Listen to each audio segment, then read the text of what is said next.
hoy también estaban corredores fuertes como Hugo y no estaba fácil. Estaba una carrera mucho de táctica y yo al final estaba un poco muy fuerte, entrando por la bajada primero y podía anticipar Hugo en los últimos metros y ya estoy muy contento.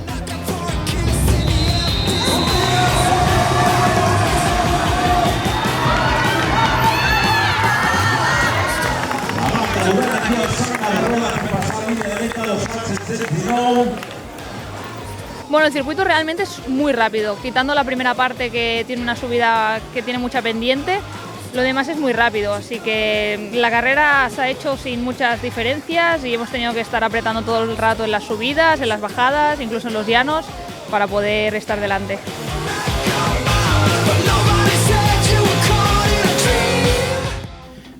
Primer de tot, felicitar el Club Ciclista Corredor d'Amunt en un poble, ja ho has vist, de 400 habitants, que tingui la capacitat d'organitzar un aconteixement com aquest.